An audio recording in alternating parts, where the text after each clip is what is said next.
అది షిమ్లాలోని మక్లోడ్ గంజ్ వీధి. తన శిష్యులతో కలిసి దారి వెంబడి నడుస్తూ ఉన్నారు బౌద్ధ భిక్షువు లాబ్సాంగ్. ఈయన టిబెట్ కు చెందిన సన్యాసి. మన దేశంలో శరణార్థిగా ఉంటున్నారు. గన్ స్ట్రీట్ నుంచే ఆయన రోజు వెళుతూ ఉంటారు. సరిగ్గా ఆ సమయంలోనే ఆయన మాట్లాడుతూ వెళుతుండగా దారిలో ఓ చిన్నారి భిక్షమెత్తుకుంటూ కనిపించింది. బౌద్ధ భిక్షువులు ఆమెకు చిల్లర డబ్బులను చేతిలో పెట్టారు. ఆ తర్వాత మరో 2 రోజుల తర్వాత అదే దారిలో తన శిష్యులతో వెళుతున్నారాయన. మళ్ళీ ఆ చిన్నారి గట్టిగా తనకు కాస్త చిల్లర వేయండి గురువుగారు అంటూ అడుగుతోంది. ఆ కళ్ళల్లో కాంతి లేదు, చిరిగిన బట్టలు, కాళ్లకు చెప్పులు కూడా లేవు, చేతులకు మట్టి ఉంది. దేశానికి బంగారు భవిష్యత్తు కావాల్సిన చిన్నారి ఎలా ఉంది అంటనుకున్నారాయన. మరునాడు ఆ వీధిలో ఆ చిన్నారి కోసం వెళ్లారు లాబ్సాంగ్. కానీ ఆ పాప కనిపించలేదు. దీంతో ఆయన నిట్టూర్చారు. ఆ పాప ఎక్కడికి వెళ్లి ఉంటుందా అనుకున్నారు. ఆ తర్వాత కొన్ని రోజులకు చరణ్ కుద్ అనే మురికివాడలోని పిల్లలను బడిలో చేర్పించాలనుకున్నారు ఆయన. ఎందుకంటే ధర్మశాలలోని ఓ చారిటబుల్ ట్రస్ట్ స్కూల్ నడుపుతూ ఉంది. కానీ కేవలం బడికి పంపాలని పేదలను కోరినా కూడా వారు వినడం లేదు. ఎందుకంటే పిల్లలను డబ్బులు సంపాదించే వనరుగానే చూస్తున్నారని అర్థం చేసుకున్నారు ఆయన. అందుకే కొత్తగా 2004లో ఓ హాస్టల్ను ఏర్పాటు చేశారు.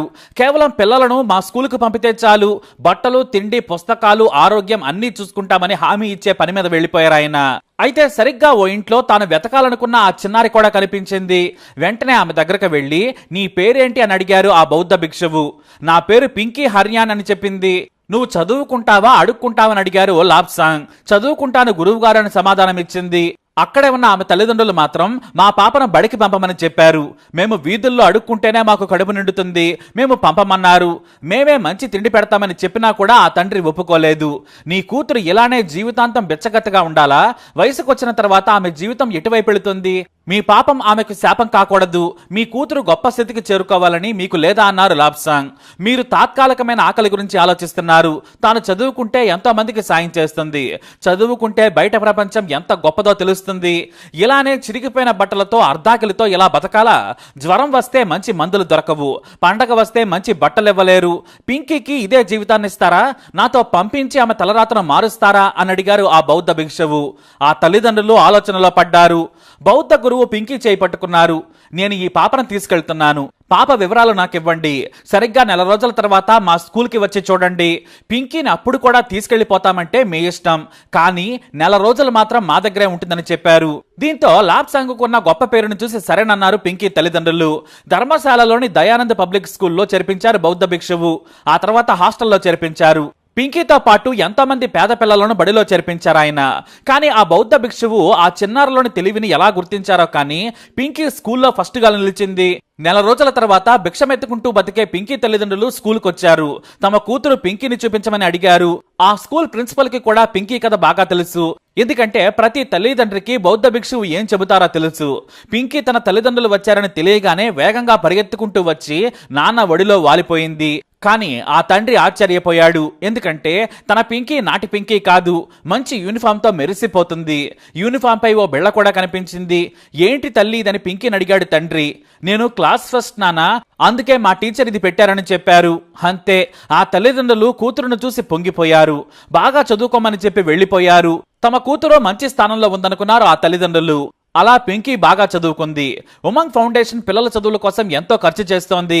పింకీని మరింత ప్రోత్సహించారు. అలా స్కూలింగ్ మొత్తం పూర్తయిపోయింది. 90% మార్కులు వచ్చాయి.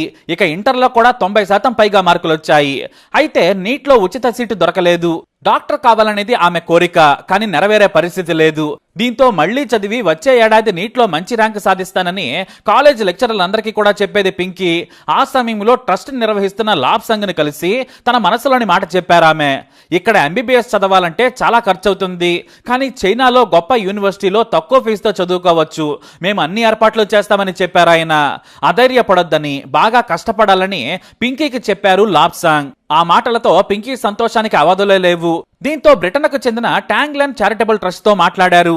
90% మార్కులు ఉండడంతో చైనాలోని టాప్ మెడికల్ కాలేజీలో సీటు సంపాదించారు. అక్కడ కష్టపడి చదువుకొని MBBS ను సక్సెస్ఫుల్ గా పూర్తి చేసి ఇండియాకు చేరుకున్నారు పింకీ. అయితే ఇండియాకి వస్తే ఆమె వెళ్లేది ధర్మశాలలోని పేద పిల్లలుండే హాస్టల్కే. అక్కడ తన డిగ్రీ సర్టిఫికేట్ తో పాటు గ్రాడ్యుయేషన్ సెరమనీ రోజు ధరించిన డ్రెస్ ను బౌద్ధ భిక్షువు లాబ్సాంగ్ చూపించి ఆశీర్వాదం తీసుకున్నారు. ఈ వార్తను ఓ NGO సంస్థ స్థానిక మీడియాకు తెలియజేసింది. అంతే. పింకీ కథ ఇప్పుడు దేశవ్యాప్తంగా వైరల్ గా మారింది. ఇప్పుడు చైనాలో కూడా. ఉమంగ్ ఫౌండేషన్ అధ్యక్షుడు శ్రీవాస్తవ స్కూల్ డేస్ నుంచి పింకీని చూశారు. మొదటి నుంచి చదువులో టాపర్, అందుకే తాము ప్రోత్సహించామని చెప్పారు. ఒక్క పింకీ మాత్రమే కాదు, ఎంతో మంది పేద పిల్లలు మంచి కాలేజీల్లో ఇక్కడ చదువుకుంటూ ఉన్నారు. మీరు ఎవరిని కదిలించినా ఇలాంటి కథలే మీకు ఇక్కడ దొరుకుతాయి.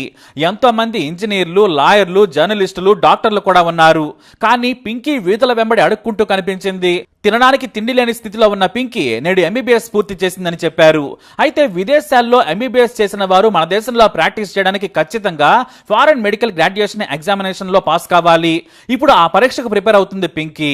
ఇక తన గతం గురించి అడిగితే ఆమె నవ్వుతారు. నాకు ఇదే ఇన్స్పిరేషన్. ప్రపంచంలో మంచితనం ఉంది, దానికి ఉదాహరణ ఎవరో కాదు, నేనే. ఇప్పటికీ నా జీవితానికి సాయపడుతున్నారు గురువు గారు. నేనే కాదు, ఎంతో మంది పేదలకు కూడా సాయపడుతున్నారు. నా పేదరికమే నా ఇన్స్పిరేషన్. నేను పీజీ కూడా చదువుతాను, అందుకు కష్టపడుతున్నానని మీడియాకు చెప్పారు పింకీ. అలా దారిలో అడుక్కుంటూ కనిపించిన పింకీని బౌద్ధ భిక్షువు డాక్టర్ని చేశారు. కాదు, డాక్టర్ అయ్యేందుకు సాయం చేశారు. కూతురు ఏకంగా విదేశాల్లో చదువుకుంటుంటే భిక్షమెత్తుకోవడం మానేసి కష్టపడి పనులు చేసుకుంటూ జీవనం సాగిస్తూ మంచి స్థితిలో ఉన్నారు పింకీ తల్లిదండ్రులు. తన కూతురు డాక్టర్ చదివిందని తెలిసి పింకీ తండ్రి కశ్మీరీ లాల్ కన్నీటి పర్యంతమయ్యారు. గురువు గారికి మేము ఎన్ని జన్మలకైనా రుణపడి ఉంటామని చేతులెత్తి దండం పెట్టారు. ఇక తాను చేయందించిన పిల్లలు గొప్పవాళ్ళవుతుంటే లాబ్సాంగ్ సంతోషం అంతా ఇంతా కాదు. ఇది కదా దేశ సేవ అంటే. మరి మానవ సేవే మాధవ సేవ. ఇది మరిచిపోయిన మనం మతం పేరుతో కొట్టుకుంటున్నాం, దేవుడి పేరుతో వివాదాల మీద చర్చిస్తున్నాం. కానీ సేవాగుణం ఉంటే దేవుడి సేవ చేసినట్లేనని బుద్ధుడి మాటలను గుర్తు చేశారు లాబ్సాంగ్. పేదలకు తిండి పెట్టడం గొప్ప విషయమే, కానీ గొప్ప చదువు అందించడం మహా గొప్ప విషయం. ఆయన ఎంతో మంది పేదల జీవితాలను మార్చారు. మన నాయకులేమో మంచి చేస్తామని ప్రజలను ముంచుతారు. మాటలతో మభ్యపెట్టి కులం మత్తు, మతం మత్తు ఎక్కించి ప్రజల్లోనే చీలికలు తెస్తారు. కాబట్టి ఇలాంటి పిచ్చి కొత్తలు కూసేవారు ఈ కథ చదివితే చాలా మంచిది. ఈ ఆసక్తికరమైన గొప్ప కథ చైనా నుంచి భారత్ తో పాటు ప్రపంచవ్యాప్తంగా ఇప్పుడు వైరల్ గా మారింది. చదువు మనిషి జీవితాలను ఎంత గొప్పగా మారుస్తుందో చెప్పే అద్భుతమైన స్టోరీ ఇది. మరి ఈ స్టోరీపై మీ అభిప్రాయాన్ని కమెంట్ ద్వారా తెలియజేయండి. వీడియోని లైక్ చేయండి, షేర్ చేయండి, మా ఛానల్ని సబ్స్క్రైబ్ చేసుకోండి. मेरा नाम डॉक्टर पिंकी हरियान है और अपने नाम के आगे ये डॉक्टर लगाना मुझे बहुत ही अच्छा महसूस हो रहा है. एंड उस टाइम पे लाइक ये सोचना, चीज़ों को सोचना कि कभी चीज़ें बदल सकती हैं और वो अब इन रियल बदल गई हैं, तो बहुत ज़्यादा डिफरेंस आ चुका है इस चीज़ में. और कम्युनिटी के लिए हमेशा जो मेरी कम्युनिटी है वो मुझे बहुत इंस्पायर करती है, क्योंकि मैं दिल से बहुत सारे चेंजेस लाना चाहती हूँ. और अभी तक 2004 में ना सिर्फ एक फाइनेंशियली, बाकी भी बहुत ज़्यादा प्रॉब्लम्स हुआ करती थी, क्योंकि उनका ना लाइक मेंटल डेवलपमेंट नहीं था, हाइजीनिक कैसा रहना है, बहुत सारी प्रॉब्लम्स हुआ करती थी, उनको नहीं पता था. तो एज इवन हम जब छोटे थे, 5 साल 6 साल या 7 साल की उम्र में भी हम लोग अपनी तरफ से टोंगलैंड पूरी कोशिश करता था कि हम उनको अवेयर करें इन चीज़ों से कि अपनी लाइफ में सुधार कैसे लाना है, एजुकेशन की इम्पोर्टेंस क्या है, वो हम स्किट के थ्रू उनको समझाया करते थे. एंड अगर देखें कि आज और 2004 में कितना डिफरेंस है, वो बहुत ज़्यादा डिफरेंस आ चुका है, क्योंकि अब उनको पता है कि लाइफ को कैसे सुधार सकते हैं और कैसे अपने लाइफस्टाइल में उनके चेंजेस अगर देखें तो दे नो कि उनको कैसे रहना है, तो दे कैन मैनेज. और एज अ डॉक्टर बनने के बाद मैं टोंगलैंड जितना कभी भी नहीं कर सकती, बट मैं एज अ डॉक्टर मैं अपनी तरफ से मुझे ऐसा लगता है कि ये मेरी रिस्पॉन्सिबिलिटी है कि मैं अपनी स्लम कम्युनिटी को सर्व करूं. तो आई टेक एज अ कि वो मेरा एक गोल है कि मैं एक काबिल डॉक्टर बनने के बाद मैं अपनी स्लम कम्युनिटी को भी सर्व करना ज़रूर चाहूँगी.